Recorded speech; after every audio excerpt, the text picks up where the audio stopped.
Good evening बच्चा party. कैसे हैं आप लोग?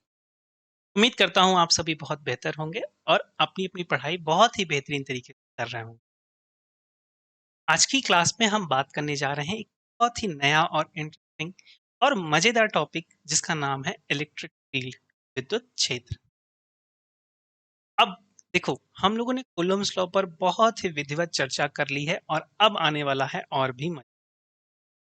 मजा क्यों आएगा? क्योंकि अब हम लोग चार्ज पार्टिकल से रिलेटेड और भी बहुत सारी नई नई प्रॉपर्टीज, इसका पहला एग्जाम्पल होने वाला है विद्युत क्षेत्र, जिसे आप कहते हैं इलेक्ट्रिक फील्ड। फील्ड जब मैं कहता हूं तो ये वही वाली फील्ड है जहां आप क्रिकेट खेलते हैं। देखो, जब हम क्रिकेट खेलते हैं तो क्रिकेट का भी अपना एक फील्ड है कि उसके बाहर जाएगा तो बाउंड्री, उसके अंदर रहेगा और कैच आ जाएगा तो आउट। तो हर चीज की अपनी एक लिमिटेशंस हैं, अपनी एक सीमाएं हैं, अपना एक क्षेत्र है। और उसी तरीके से अगर चार्ज पार्टिकल का एक सीमा आ जाए, एक क्षेत्र आ जाए, या फिर एक लिमिटेशन आ जाए, या आप नाम विद्युत क्षेत्र या फिर इलेक्ट्रिक फील्ड का। क्या होती है फील्ड, क्या होता है क्षेत्र? सबसे पहले इस पे चर्चा कर। अब देखो, यहाँ पर एक डायग्राम दिख रहा है। सबसे पहला डायग्राम है हमारी धरती माता। धरती माता, हमें कुछ नहीं आता, अभी हम सीख रहे हैं ना, तो इसलिए धरती माता से हमेशा क्या करो, धरती माता हमें कुछ नहीं आता, हमें सीखने की क्षमता दे। तो अगर ये हमारी अर्थ है, इस पे कोई भी ऑब्जेक्ट हम ऐसे छोड़े, देखो कहाँ जाता है, नीचे जाता है। लेकिन क्या ये कहीं पर भी हम छोड़ेंगे तो भी नीचे आएगा? सोचो हम लोग मून पे चले जाएं और मून पर वहां पर ऐसे ऑब्जेक्ट को छोड़े, तो क्या धरती की तरफ आएगा? ऐसा जरूरी नहीं है, ऐसा होगा भी नहीं, क्योंकि वो मून की तरफ जाएगा। तो वहां पर ये ऑब्जेक्ट धरती की तरफ क्यों नहीं आया? क्या कारण था उसका धरती की तरफ ना आने का? तो उसका कारण था ग्रेविटेशनल फील्ड, गुरुत्वीय क्षेत्र। क्योंकि जो धरती है उसका अपना एक क्षेत्र है, उसका अपना चारों तरफ का एक प्लेस है, वहीं तक उसकी फोर्स, उसका गुरुत्वाकर्षण बल इफेक्टिव होता है, लगता है कि वस्तुओं को अपनी तरफ खींच सके। अगर उसके बाहर ऑब्जेक्ट जाएगा तो ग्रेविटेशनल फील्ड नहीं लगेगा, धरती माता की शक्ति वहां पर कार्य नहीं करेगी और ऑब्जेक्ट को अट्रैक्ट नहीं कर पाएगा। तो सबसे पहली बात तो हमने समझा कि फील्ड वो एरिया है जो स्पेस में होता है। तो सबसे जो नीचे वाला पॉइंट मैंने लिखा है, सबसे पहले उसको समझो कि field is the space property. ये खाली जगह की प्रॉपर्टी है ना। मैं एज अ चार्ज पार्टिकल, मैं अपने मेरे चारों तरफ का एक खाली एरिया में, मतलब ये देखो कुछ यहाँ पे नहीं है ना, इस कुछ नहीं वाले पोर्शन पे अगर कोई एक नई प्रॉपर्टी मेरी एक्ट कर रही है तो मैं उसे क्या कहूंगा? मैं उसे कहूंगा कि फील्ड है। नेक्स्ट प्रॉपर्टी देखो, इस धरती के पास ये सारे ऑब्जेक्ट धरती की तरफ नीचे क्यों खींचे चले जाते हैं? उसका कारण है ग्रेविटेशनल फील्ड। तो the object always falls on the earth. क्यों? This is because of the gravitational field present around the earth. Earth के चारों तरफ जो ग्रेविटेशनल फील्ड प्रेजेंट है उसके कारण ऐसा होता है। चुंबक को देखा है आपने, तुमने? मैं तुम्हें सही बताऊं तो स्टार्टिंग का मतलब हमारी सबसे छोटी एज का जो सबसे पहला खिलौना था, उसको टूटने के बाद जो एक नया खिलौना बना था वो था मैग्नेट। वो छोटा सा एक फोन हम लोग यूज करते थे। आज की जनरेशन तो एक बहुत नया फोन यूज करने लगी है जिसे तोड़ा नहीं जा सकता, मतलब तोड़ तो सकते हैं लेकिन तोड़ दोगे तो फिर ये भी तोड़ा जा सकता है। तो उस समय एक फोन चलता था, या आज के समय भी जो टॉयज हैं जो आप बचपन में खेलते हो, तो उन टॉयज से एक छोटा सा काले रंग का छोटा सा पदार्थ निकलता था, एक मटेरियल निकलता था जिसे आप कहते थे चुंबक। और उस समय वो बहुत आश्चर्य की चीज होती थी, क्योंकि वो किसी भी चीज को अपनी तरफ अट्रैक्ट कर लेती थी, अपनी तरफ चिपका लेती थी। क्लास 10th में आपने उस चुंबक के बारे में और भी नई प्रॉपर्टीज पढ़ी। तो उसी मैग्नेट की अगर हम बात करें, दो मैग्नेट को अगर सेम पोल को हम पास लाएंगे तो वे दोनों एक दूसरे को रिपल करते हैं, लेकिन वो हमेशा नहीं करते। जब हम एक फिक्स डिस्टेंस पे उनको ले आ देते हैं तब वो ऐसा करना चालू करते हैं। इसका मतलब अगर मैग्नेट भी फोर्स लगा रहा है, उसकी भी अपनी कुछ क्षमताएं हैं, उसकी भी अपनी कुछ सीमाएं हैं, और उसको हमने नाम दिया, क्या नाम दिया? Magnetic field. देखो ये जो ड्रॉ हुआ है ये फील्ड का पैटर्न होता है। इस तरीके से मैग्नेटिक फील्ड के पैटर्न बने हुए हैं ना। चलिए आगे बात करते हैं। नेक्स्ट हमें बात करनी किसकी? इलेक्ट्रिक फील्ड की बात करनी। किसकी बात करनी है? इलेक्ट्रिक फील्ड की। अब देखो समझो, अगर हमारे पास ये पॉजिटिव चार्जेस हैं तो ये चार्जेस एक दूसरे को रिपेल कर रहे होंगे, और ये पॉजिटिव इस वाले को, नेगेटिव वाले को क्या कर रहा होगा? अट्रैक्ट कर रहा होगा। ये वाला पॉजिटिव इसको भगा रहा होगा, ये वाला पॉजिटिव इसको भगा रहा होगा, ये वाला पॉजिटिव इसको भगा रहा होगा, ये वाला पॉजिटिव इसको भगा रहा होगा। इन पॉजिटिव के बीच क्या लग रहा है, फोर्स लग रहा है, और ये वाले पॉजिटिव इस नेगेटिव पर भी फोर्स लगा रहे हैं, किसका, अट्रैक्शन का। लेकिन ये वाला जो चार्ज पार्टिकल है ये इन पर फोर्स नहीं लगा पा रहा है। ऐसा क्यों? क्योंकि वो उनके पास नहीं है, या फिर आप कह सकते हैं कि ये जो सारे चार्जेस हैं इस वाले चार्ज पार्टिकल से उतनी दूरी पे रखे गए हैं जहां पर इसका फील्ड नहीं है, जहां पर इसकी सीमाएं नहीं है, इसलिए वो फोर्स नहीं लगा, वो इसकी लिमिटेशन से बाहर रखे हुए। कहाँ रखे हुए? बाहर रखे हुए। तो इसका मतलब किसी भी चार्ज पार्टिकल के चारों तरफ, कैसे बोल रहा हूं मैं, चारों तरफ। अच्छा, ये चारों तरफ का मतलब 3D है। 3D कैसे, देखो समझो, ऐसे भी है और ऐसे भी है ना, मतलब मेरे आगे भी है, मेरे पीछे भी है, ऊपर भी है और नीचे भी है। तो ये 3D होता है स्फीयर टाइप में, कि अगर आप फुटबॉल के अंदर घुस जाओ तो आपके चारों तरफ एक एरिया होगा ना, जैसे धरती के चारों तरफ एक एनवायरमेंट है। तो उसी तरीके से इस चार्ज पार्टिकल के चारों तरफ का एक ऐसा रीजन, एक ऐसा क्षेत्र जहां पर ये दूसरे चार्ज पार्टिकल्स पे फोर्स लगा सकता है, that is known as electric field of a charge particle. इसी बात को मैंने आपके नोट्स के लिए, कि हमारी क्लासेस थोड़ी सी अच्छे से ऑर्गेनाइज्ड रहें, अच्छे से सिस्टमैटिक तरीके से चलती रहें, तो मैं सारी बातों को लिखता चलता हूँ। बहुत मेहनत लगती है इन स्लाइड्स को बनाने में, तो बहुत अच्छे से आपकी नोट्स प्रिपेयर होगी। This is because of what, electric field is formed around a electric charge. Electric charge की चारों तरफ क्या होता है, एक इलेक्ट्रिक फील्ड बन जाता है, जिसके कारण अगर वो उनके पास हैं तो उन पे फोर्स ऑफ अट्रैक्शन या रिपल्सन एक्ट होगा, अगर दूर हैं तो उस पे फोर्स ऑफ रिपल्सन या अट्रैक्शन एक्ट नहीं होगा। The space around it, the charge particle or the charge body, in which it influences other charge, or the another charge can also the feel the amount of or the force or the presence of the first charge particle। एक ऐसा field, एक ऐसा क्षेत्र जहां पर कोई दूसरे charge particle, जो चार्ज पार्टिकल रखा हुआ है उसके प्रेजेंस को, उसको समझ सके, उसको फील कर सके, फोर्स ऑफ अट्रैक्शन या रिपल्सन को फील कर सके, तो उस एरिया को, उस स्पेस को, जो जगह है, उसे हम क्या नाम देते हैं, इलेक्ट्रिक फील्ड का नाम देते हैं। अब इस इलेक्ट्रिक फील्ड की इंटेंसिटी होती है ना, ये कितना उस चार्ज पार्टिकल को इन्फ्लुएंस कर रहा है, उसको हमने नाम दिया है इलेक्ट्रिक फील्ड इंटेंसिटी का। विद्युत क्षेत्र की तीव्रता इसे कहते हैं। आप इसे क्या कहते हैं, विद्युत क्षेत्र तीव्रता।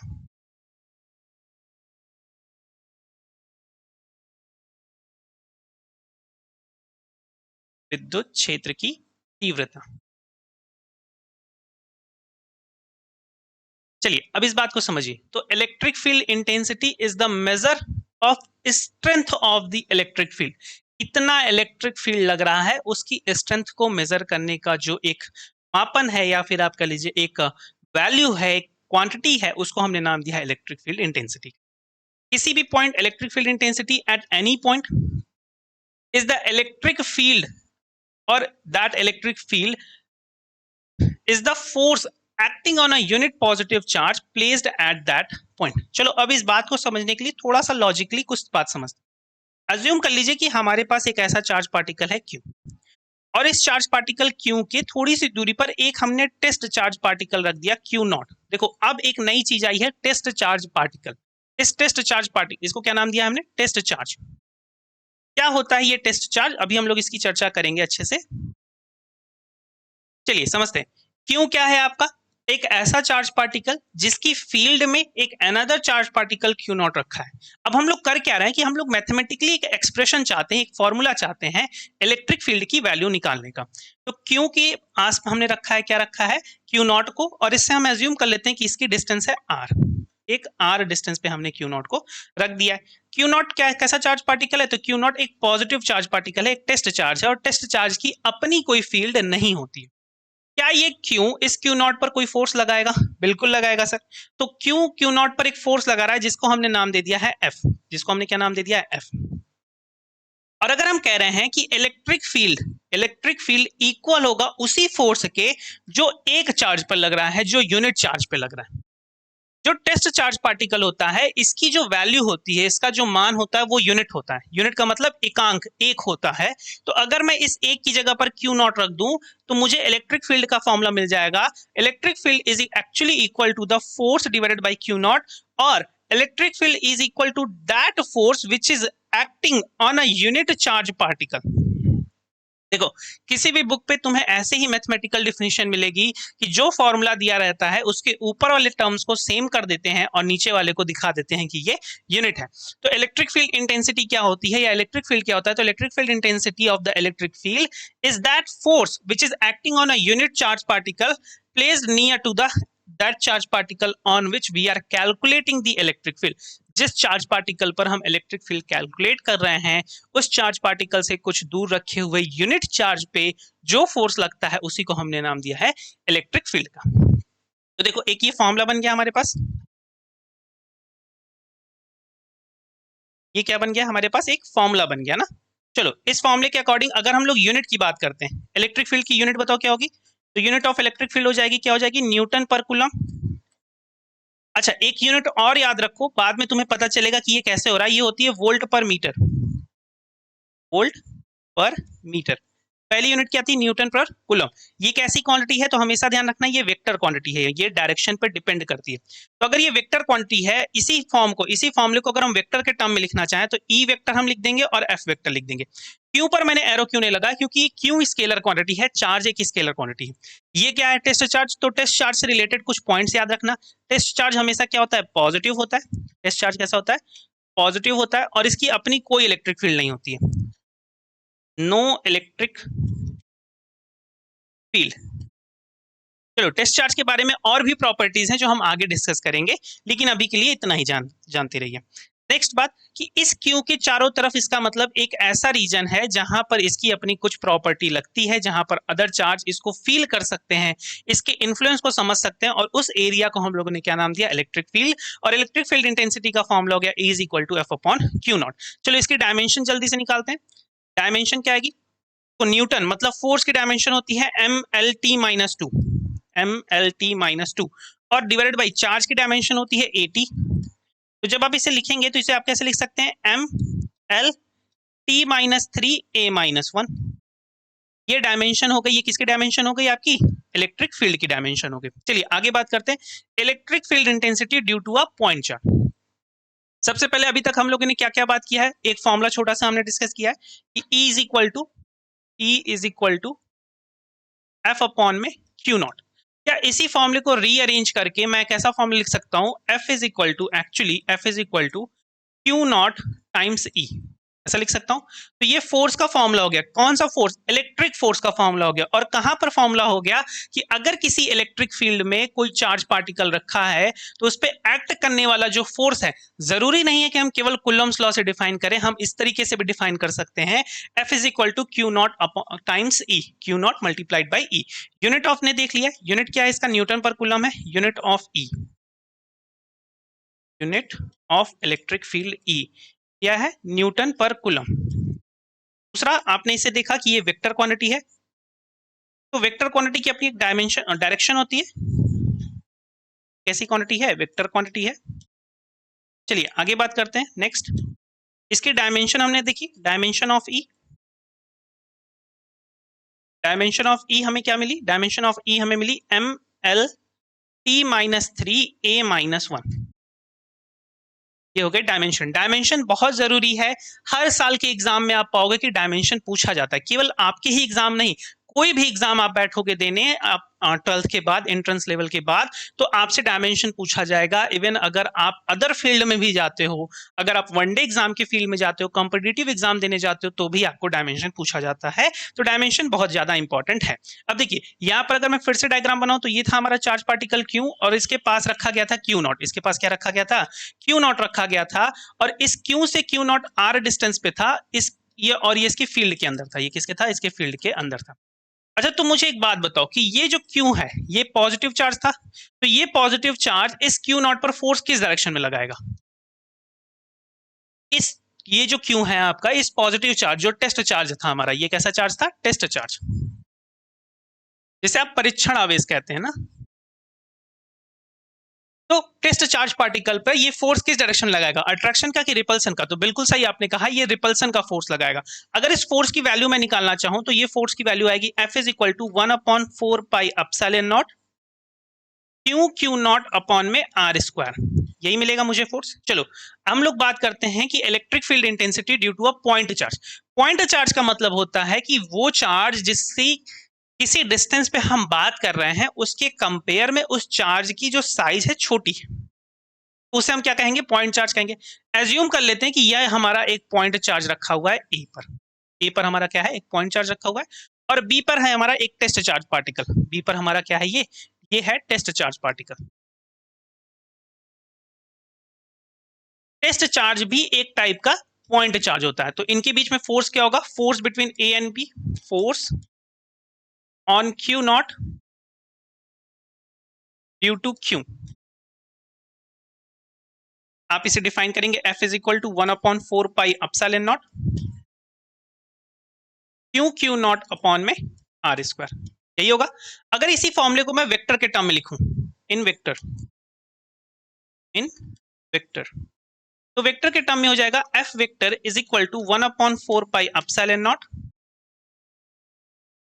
क्यू नॉट अपॉन में mod of vector r square, और मैं यहां पर इसे नाम दे रहा हूं एन कैप। मैं इस डायरेक्शन को, ये वाली जो डायरेक्शन है, क्योंकि क्यू नॉट पे फोर्स है इधर लग रहा है, तो मैं इस वाली डायरेक्शन को नाम दे रहा हूं एन कैप का नाम दे रहा हूं।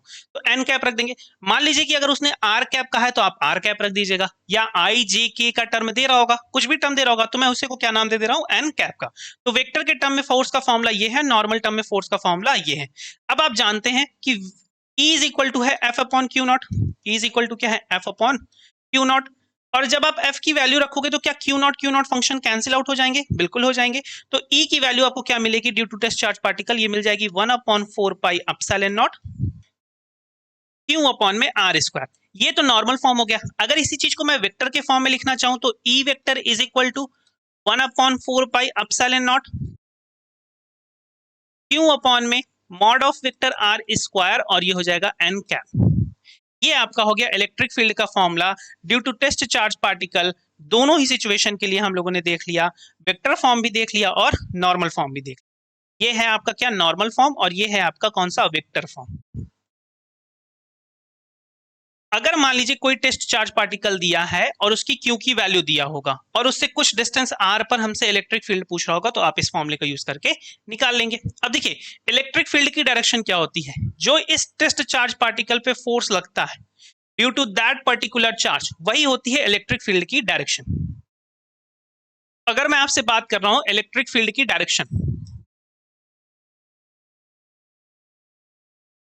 डायरेक्शन ऑफ इलेक्ट्रिक फील्ड, अब इलेक्ट्रिक फील्ड को हम लोग ऐसे छोटा सा लिख देते हैं। अब आप बातें समझ रहे हो तो थोड़ा सा मेरे कॉन्सेप्ट को भी आप समझने लगे होंगे।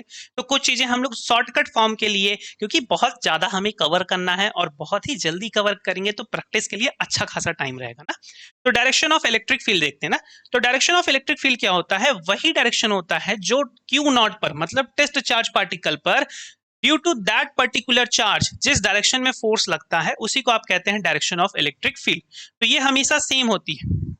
जैसे सबसे पहले समझिए कि अगर हमारे पास प्लस चार्ज हो तो प्लस के कारण क्यू नॉट पे फोर्स किधर लगेगा, आउटवर्ड्स की इनवर्ड, क्यू नॉट पे फोर्स लगेगा आउटवर्ड। तो प्लस के कारण जो इलेक्ट्रिक फील्ड हो गई बाहर की तरफ हो गई, प्लस के कारण जो इलेक्ट्रिक फील्ड हो गई कहां की तरफ हो गई, बाहर की तरफ हो गई। प्लस के कारण जो इलेक्ट्रिक फील्ड हो गई कैसे हो गई, आउटवर्ड्स हो गई। और अगर यहीं पर हमारा नेगेटिव चार्ज हो, यहीं पर हमारा कैसा चार्ज हो, नेगेटिव चार्ज हो, बीच वाला चार्ज नेगेटिव हो, और अगर इसके पास हम क्यू नॉट को लाएं तो क्यू नॉट पे फोर्स किधर की तरफ लगेगा, क्यू नॉट पे फोर्स किधर की तरफ लगेगा, नेगेटिव की तरफ की, मतलब अट्रैक्शन लगेगा कि रिपल्सन लगेगा, अट्रैक्शन लगेगा। ये क्यू नॉट इसकी तरफ अट्रैक्ट होता चला जाएगा। तो नेगेटिव चार्ज के कारण जो इलेक्ट्रिक फील्ड होती है वो हो जाती है क्या, इनवर्ड हो जाती है। तो मतलब पॉजिटिव चार्ज के कारण इलेक्ट्रिक फील्ड है आउटवर्ड्स बाहर की तरफ, और नेगेटिव चार्ज के कारण जो इलेक्ट्रिक फील्ड है वो इनवर्ड्स है अंदर की तरफ। आपको बात समझ में आई, पॉजिटिव चार्ज के कारण फील्ड, ये क्या है, पॉजिटिव चार्ज, पॉजिटिव चार्ज के कारण जो फील्ड लगती है वो कहां की तरफ है, बाहर की तरफ है। और ये है नेगेटिव चार्ज, नेगेटिव चार्ज के कारण जो फील्ड लगती है वो कहां की तरफ है, अंदर की तरफ है। और ये आइसोलेटेड चार्ज है ना, इस पे कोई चेंज नहीं हो रहा है ना। अगर मान लीजिए बाद में ये पॉजिटिव बन जाएगा तो इस पे भी फील्ड कैसी हो जाएगी, बाहर की तरफ हो जाएगी। आइए नेक्स्ट बात करते हैं। अब हम बात करने जा रहे हैं कुछ क्वेश्चंस की। तो सबसे पहले हमसे पूछा है कि the unit of electric field intensity, electric field intensity की यूनिट क्या होती है। तो हमें पता है न्यूटन पर कूलम भी होती है, वोल्ट पर मीटर भी होती है। तो ऑप्शन सी राइट आंसर होगा। नेक्स्ट क्वेश्चन की बात करते हैं। आपसे पूछ रहा है which type of quantity is electric field intensity, विद्युत क्षेत्र की तीव्रता किस प्रकार की क्वांटिटी है, स्केलर अदिश राशि है कि सदिश वेक्टर क्वांटिटी है। तो हमें पता है, अभी हम लोगों ने जस्ट पढ़ा, ये वेक्टर क्वांटिटी है। आगे बात करते हैं नेक्स्ट। अब आपसे पूछ रहा है the electric field intensity is also represented as, किस तरीके से रिप्रेजेंट करें, क्या एफ अपॉन ई, नहीं ये नहीं हो सकता, क्योंकि हमने अभी फॉर्मूला पढ़ा है ई इज इक्वल टू है एफ अपॉन में क्यू और क्यू नॉट, तो क्यू अपॉन एफ भी नहीं हो सकता है, ई अपॉन एफ भी नहीं हो सकता है, तो एफ अपॉन में क्यू या फिर क्यू नॉट बिल्कुल सही है जवाब होगा आपका। चलिए आगे बढ़ते हैं। अब है electric field due to a system of charges. अब देखो सिस्टम ऑफ चार्जेस आ गया ना, थोड़ा सा मैं फास्ट नहीं पढ़ा रहा हूं, आज की क्लास का जो टॉपिक है बहुत ही सिंपल टॉपिक है, और इसे जब हम जल्दी जल्दी कवर कर लेंगे, क्योंकि जो सिंपल थ्योरी है उस पर टाइम अपना क्यों गंवाना ना, जल्दी जल्दी थोड़ा सा जो सिंपल चीजें हैं उनको पढ़ लेते हैं ताकि आगे क्वेश्चन लगा सके, न्यूमेरिकल के लिए बहुत अच्छा खासा समय मिल सके ना। चलिए, electric field due to a system of charges. Due to system of charges का मतलब क्या है कि मान लो बहुत सारे चार्ज पार्टिकल आ जाएं और उन सभी के कारण किसी चार्ज पर हमें फील्ड निकालनी हो, तो हम कैसे निकालेंगे। एज्यूम करिए, जैसे मान लीजिए कि यहाँ पर एक चार्ज पार्टिकल हो Q1, ये हो Q2 और ये है Q3। अब देखिए, मैं अलग अलग कलर का यूज कर रहा हूं, ये है Q0 Q1 की फील्ड, फिर ये है Q3 की फील्ड, और फिर ये है Q2 की फील्ड। और अगर मैं तुमसे कोई ये वाला पॉइंट ले लूं, तो क्या देखो यहाँ पर Q1 का भी इन्फ्लुएंस है, Q3 का भी इन्फ्लुएंस है और Q2 का भी इन्फ्लुएंस है। इस वाले पॉइंट पे जो फील्ड होगी, क्या वो तीनों के कारण होगी? बिल्कुल होगी। तो उस फील्ड को हम कैसे निकालेंगे, इसलिए हम लोग पढ़ने जा रहे हैं electric field due to the system of charges. जब चार्ज का सिस्टम होगा तो उसके कारण इलेक्ट्रिक फील्ड कैसी होगी, कितनी होगी, इस वैल्यू को निकालते हैं। चलो थोड़ा सा मैं इसे रफ कर देता हूँ, इस जो थ्योरी लिखी हुई है उसको समझिए। मैं भी आपसे क्या कहूंगा कि मान लीजिए अगर हमारे पास यहाँ पर रखा हुआ है Q0, यहाँ पर क्या रखा हुआ है Q0, और अलग अलग चार्जेस है, मान लीजिए यहाँ पर Q1 है, यहाँ पर क्या है Q2 है, यहाँ पर क्या है Q3 है। क्या Q1 Q0 पे फोर्स लगाएगा? बिल्कुल लगाएगा, कुछ इस डायरेक्शन में लगाएगा, मान लीजिए इधर की तरफ लगाएगा। क्या Q2 Q0 पे फोर्स लगाएगा? बिल्कुल लगाएगा, कुछ इस डायरेक्शन में लगाएगा, मान लीजिए। क्या Q3 भी कुछ फोर्स लगाएगा? Q3 भी कुछ इस डायरेक्शन में लगाएगा।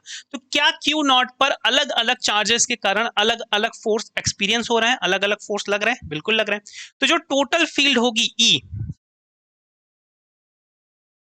वेक्टर, वो होगी vector sum of all the fields. तो क्या Q1 के कारण जो यहाँ पर फील्ड है वो है E1, क्या Q2 के कारण जो यहाँ पर फील्ड होगी वो होगी E2, और क्या Q3 के कारण जो यहाँ पर फील्ड होगी वो होगी E3। तो क्या आप कर देंगे, इनका वेक्टर सम कर देंगे, E1 vector plus E2 vector plus E3 vector, और एज सो ऑन। मान लीजिए कि अगर n टर्म होते यहाँ पे, तो आप कह देते इसको प्लस En वेक्टर। ये आपका फॉर्मूला बन जाएगा किसके लिए, electric field intensity due to the system of charges, जब आपके अलग अलग चार्जेस या बहुत सारे चार्जेस दिए हुए हो। चलिए यहाँ पर जो मैंने थ्योरी लिखी है इसको समझते हैं। Like the electric field at a point in a space due to single charge, the electric field at a point in space due to the system of charges is defined to be the force experienced by a unit test। फिर से कर दिया गया ना, unit test charge placed at that point. इस charge पे जो force लग रहा है उन सभी चार्जेस के कारण अगर वो यूनिट टेस्ट चार्ज पार्टिकल हो जाए तो उसी को आप क्या नाम दे देंगे, इलेक्ट्रिक फील्ड का नाम दे देंगे। देखो जो डेफिनेशन दी गई है वो कुछ इस तरीके से दी गई कि मान लो इनके कारण जो फोर्सेस लग रहे थे वो लग रहा था F1 F2 F3, और ये यूनिट चार्ज पे हो, मतलब डिवाइडेड बाई Q0 हो, डिवाइड बाई Q0 हो, डिवाइड बाई Q0 हो। क्या इसी वैल्यू को मैं E1 कह सकता हूँ, इसी वैल्यू को E2 कह सकता हूँ और इसी वैल्यू को E3 कह सकता हूँ? यही बात मैंने आपको इस तरीके से लिख के बता दी। आगे बढ़ते हैं, एक डायग्राम देखो, देखो यहाँ पे डायग्राम आपको दिख रहा होगा, मैं थोड़ा साइड हो जाता हूँ। Q1 है यहाँ पर, ये Q2 है यहाँ पर, ये Q3 है यहाँ पर, ये है Q4 यहाँ पर आपका, और इन सभी के कारण फील्ड लग रही है। देखिए Q1 के कारण फील्ड इस डायरेक्शन में लग रही है, Q2 के कारण फील्ड इस डायरेक्शन में लग रही है, Q3 के कारण फील्ड इस डायरेक्शन में लग रही है, और Q4 के कारण फील्ड इस डायरेक्शन में लग रही है। तो जो इस पे लगने वाली टोटल फील्ड होगी, जो टोटल फील्ड होगी, जो आप कह सकते हैं रिजल्टेंट और या फिर इक्विवेलेंट फील्ड होगी, वो क्या होगी, vector sum of all field होगी। अब देखो वेक्टर को जोड़ने के लिए हम लॉ ऑफ पैरेललोग्राम लगाते हैं ना। देखो पहले इन पर फोकस करो, मैं थोड़ा इसे बड़ा कर देता हूँ, केवल E1 E2 पे फोकस करो। E1 E2 पे देखो पैरेललोग्राम लगा है, कैसे लगा है, एक लाइन इधर है आपकी E2 की और ये लाइन है E1 की। तो आप क्या करते हैं, एक इसके पैरेलल ड्रॉ करते हैं, एक इसके पैरेलल ड्रॉ करते हैं और इनके बीच ऐसे लाइन ड्रॉ कर देते हैं। तो E1 और E2 का जो सम है वो है ये बीच वाला, ऐसा रफ करते हैं। अब देखिए E1 E2 को भूल जाइए, अब आपके पास है मेन, जो आपके पास अब हो गया है सम इनका, ये वाला हो गया ना। अब इसको लीजिए और E3 को लीजिए, तो इस वाले के लिए और E3 के लिए एक पैरेलल लाइन ड्रॉ करिए। तो इस वाले की पैरेलल लाइन ये हो जाएगी और E3 की पैरेलल लाइन क्या हो जाएगी, कुछ इस तरीके से हो जाएगी, और इनका जो रिजल्टेंट होगा वो ये वाला आ जाएगा आपका। तो इसका मतलब कि ये भी गया, ये भी गया और ये भी गया, इन सब का जो रिजल्टेंट आया है, इन सब का जो रिजल्टेंट आया है E1 E2 और E3 का, वो है ये वाली लाइन। अब अगर E4 से करना है तो उस लाइन के पैरेलल एक लाइन आपको ड्रॉ करनी है और E4 के पैरेलल एक लाइन ड्रॉ करनी है, और इनके लिए आपको एक फाइनल लाइन ड्रॉ करनी होगी जो आपका होगा रिजल्टेंट इलेक्ट्रिक फील्ड। जो आपका क्या होगा, resultant electric field on this charge particle.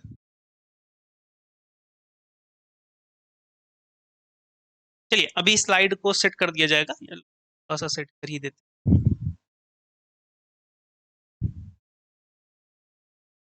ये आपकी नोट लिखनी होती है। चलिए ठीक है, नियरली सेट है। इसका मतलब जो टोटल इलेक्ट्रिक फील्ड होगा उसको आप कैसे डिफाइन कर सकते हैं। इलेक्ट्रिक फील्ड का फॉर्मूला आपने पढ़ा ना, अभी वेक्टर के फॉर्म में भी पढ़ा है, E vector is equal to 1/4 pi epsilon naught Q upon में आर वेक्टर का square mod of R vector का स्क्वायर, और यहाँ पे आपने पढ़ा था आर कैप या फिर एन कैप पढ़ा था। तो अगर मैं बात कर रहा हूँ किसकी, Q1 की, तो Q1 के लिए आर आपका 1p हो जाएगा और 1p कैप हो जाएगा। तो E1 क्या हो जाएगा आपका, E1 ये हो जाएगा, Q1 ये हो जाएगा, आर की स्क्वायर की जगह आप क्या कर सकते हैं, R1 स्क्वायर, और यहां पर आप क्या लिख सकते हैं, R1 कैप। यहां पर आप क्या लिख सकते हैं, R1 कैप। फिर उसी तरीके से E2 आप यूज करेंगे, E2 वेक्टर, और E2 वेक्टर हो जाएगा आपका 1/4 pi epsilon not Q2 upon में मॉड ऑफ R2 का स्क्वायर, और ये हो जाएगा R2 कैप। इसी तरीके से आप डॉट डॉट करके कहां तक आएंगे, En तक आएंगे। En का मतलब है nth टर्म, हो सकता हो ये 3 से ज्यादा हो, 4 हो, 5 हो, 10 हो। तो En आपका क्या हो जाएगा, 1/4 pi epsilon not Q3 upon में या फिर Qn अपॉन में Rn स्क्वायर और Rn कैप। जब आप इनका सम करेंगे, जब आप सभी को क्या करेंगे, ऐड करेंगे, तो आप कैसे लिखेंगे, E1 plus E1 vector plus E2 vector plus E3 vector and so on, ऐसा ही कुछ करेंगे। तो E vector is equal to क्या मिल जाएगा आपको, E1 वेक्टर। E1 वेक्टर की वैल्यू क्या है, देखिए 1/4 pi epsilon not Q1 upon R1 square R1 cap plus 1/4 pi epsilon not Q2 upon R2 square R2 cap, और इसी तरीके से सो ऑन होता जाएगा n टर्म तक। कितने टर्म तक, n टर्म तक। तो आगे ये फॉर्मूला कैसे हो जाएगा, आगे आपका जाके ये फॉर्मूला हो जाएगा E vector is equal to, देखिए 1/4 पाई एप्सिलॉन नॉट सभी में कॉमन टर्म था, और ये था इनसाइड ब्रैकेट, ये था Q1 अपॉन में R1 square R1 cap plus Q2 upon में R2 square R2 cap plus Q3 upon में R3 स्क्वायर R3 कैप। इसी तरीके से सो ऑन n टर्म तक था। तो आप इसे कैसे लिख देंगे, 1/4 पाई एप्सिलॉन नॉट, और अब आप यूज करेंगे थोड़ी सी math, summation of I1 to n, 1 से n तक जा रही है, समेशन होता है सभी का सम, और ये हो जाएगा QI अपॉन में RI का स्क्वायर RI कैप, और ये है आपका टोटल इलेक्ट्रिक फील्ड वेक्टर। अगर ये वेक्टर नहीं होता है, अगर आपको वेक्टर नहीं लेना है, तो जहां पर हम आर कैप यूज कर रहे हैं वहां उस चीज को हटा दीजिए और आपका फॉर्मूला हो जाएगा। देखिए शायद मैंने एक स्लाइड ऐड की है आप लोगों के लिए जहां पर मैंने केवल फॉर्मूला लिखा हुआ है, और यही चीज आपको सेम मिली हुई है ना। देखिए E vector is equal to Q1 upon में 4 पाई एप्सिलॉन नॉट, यहाँ पर QI यहाँ पर इसने फिर से गलत लिख दिया है, देखिए थोड़ा सा यहाँ पर मिस्टेक है, इसे 1 होना चाहिए था, और बाकी सब कुछ सही है। तो आप इस चाहे तो इस फॉर्मूले का स्क्रीनशॉट ले सकते हैं, मैं थोड़ा सा साइड हो जाता हूँ। चलो, तो अभी तक हमने क्या बात की, अभी तक हमने दो बात देखी हैं। एक बात आपसे हमने की क्या, इलेक्ट्रिक फील्ड क्या होता है, और दूसरी बात हमने आपसे की है कि इलेक्ट्रिक फील्ड सुपरपोजिशन प्रिंसिपल के लिए कैसे निकालेंगे, मतलब कि सिस्टम ऑफ चार्जेस के लिए कैसे निकालेंगे। चलिए आगे बात करते हैं। एक देखिए फिर से क्वेश्चन आ गया कि electric field is the characteristic of the system of the charges and is, क्या होगा यहाँ पर, of the test charge that is placed at a point to determine the field. क्या इलेक्ट्रिक फील्ड उस टेस्ट चार्ज की value पे depend कर रही थी? नहीं कर रही थी, क्योंकि इलेक्ट्रिक फील्ड था एफ अपॉन में क्यू नॉट, यही था। और जब आपने फोर्स को थोड़ा सा बड़ा किया था, फोर्स के फॉर्मूले को, तो ये आ गया था 1/4 क्यू नॉट अपॉन में R square divided by Q naught, और क्यू नॉट ने क्यू नॉट को कैंसिल कर दिया था। तो इलेक्ट्रिक फील्ड के फॉर्मूले में क्यू नॉट का कोई भी टर्म नहीं था, इसलिए ये इंडिपेंडेंट होगा, उस पर डिपेंड नहीं करेगा, उस पर डिपेंड नहीं करेगा। चलिए आगे बढ़ते हैं, नेक्स्ट क्वेश्चन पे देखते हैं। अब ये एक मजेदार क्वेश्चन है, बहुत ही बढ़िया सवाल है, और इसमें कह रहा है कि find out the electric field eight point P. चलो, ये एक ट्रायंगल बनाया हुआ है, इस ट्रायंगल पे यहाँ पर चार्ज दिया हुआ है +20 माइक्रोकूलम को, और यहाँ पर भी चार्ज दिया है -20 माइक्रो ना। तो एक फील्ड ड्यू टू +20 माइक्रोकूलम किस डायरेक्शन में हो जाएगी? देखिए पी पर हो जाएगी आउटवर्ड, क्योंकि पॉजिटिव है, पॉजिटिव से फील्ड की डायरेक्शन क्या होती है? बाहर की तरफ, और नेगेटिव से फील्ड की डायरेक्शन क्या होती है? इनवर्ड होती है। तो क्या ये वाली फील्ड ऐसी हो जाएगी? तो आपकी दो फील्ड मिली, यहाँ पर कितनी फील्ड मिली है? दो फील्ड। हमेशा ध्यान रखिएगा, फील्ड हम वहीं पे ड्रॉ करेंगे जिस पॉइंट पे निकालना हो। तो पी पर एक फील्ड इधर की तरफ लग रही है, एक फील्ड की तरफ ना, और इसके बीच का एंगल क्या आएगा? ये एंगल आ जाएगा 120 डिग्री, क्योंकि ये इक्विलेटरल ट्रायंगल है। कुछ बातें नहीं दी गई हैं तो मैं आपको बता दे रहा हूँ, ये इक्विलेटरल ट्रायंगल है जिसकी सभी साइड की जो लेंथ है वो है 1 मीटर। ये क्या है? 1 मीटर है। चलो, अब अगर ये 120 डिग्री है तो हम इसे मान लेते हैं ये है E1 और ये है E2। देखो, अब अगर चार्जेस सेम है, चार्जेस क्या है? सेम है, डिस्टेंस सेम है, तो E1 और E2 की वैल्यू भी क्या होगी? सेम होगी। और ये 120 डिग्री है, तो जो मेन इलेक्ट्रिक फील्ड होगी वो कुछ इस तरीके से जाएगी, E। और E के लिए आप फॉर्मूला क्या लगा देंगे? E के लिए आप फॉर्मूला लगा देंगे with in root of E1 square plus E2 square plus 2E1 E2 cos theta, E1 E2 cos theta, जहां पर थीटा की वैल्यू कितनी है? 120 डिग्री। कल अगर आपको याद हो, मैंने एक आपको वेक्टर ट्रिक बताई थी, अगर उससे आप यूज करते हो तो इलेक्ट्रिक फील्ड को आप डायरेक्टली लिख सकते हो। क्या लिख सकते हो? 2 times of E1 times of cos theta by 2। और इसे अगर आप लिखते हो तो 2 और E1 की वैल्यू अभी हम कैलकुलेट कर सकते हैं, वो होगी 1/4 किसी भी एक चार्ज की वैल्यू, तो लिख देते हैं 20 मिली कूलम, तो 10⁻³ डिवाइडेड बाई 1 का स्क्वायर, और ये हो जाएगा cos ऑफ 60 डिग्री, क्योंकि 120 डिग्री है और 60 डिग्री बन जाएगा। जब आप इस फॉर्मूले को ओपन करोगे तो भी आपको यही आंसर मिलेगा। तो इलेक्ट्रिक फील्ड ये इतनी आ गई, अगर आप इसे कैलकुलेट कर लेंगे तो आपको फाइनल आंसर मिल जाएगा कि इसके लिए क्या फाइनल आंसर होता है। देखो, ये हम लोगों ने ट्रिक यूज किया है ना, यहाँ पर ये ट्रिकी था, हम लोगों ने ये जो फॉर्मूला यूज किया है ये ट्रिक की हेल्प से किया है। कल की क्लास में, कल एक मैंने शॉर्ट्स अपलोड किया था कि वेक्टर को सॉल्व करने के लिए ट्रिक क्या हो सकती है, वेक्टर ज्ञान दिया था मैंने आपको, और अगर आप उसे लगाओगे तो इसे बहुत ही जल्दी, बहुत ही फास्ट तरीके से सॉल्व कर सकते हो। तो आज की क्लास के लिए इतने ही टॉपिक रखते हैं, आज हम लोग इतने पे ही स्टॉप करेंगे आज की क्लास को। और प्रयास रहता है कि क्लास बहुत ज़्यादा लंबी ना जाए, क्लास को छोटे छोटे फॉर्म में रखा जाए।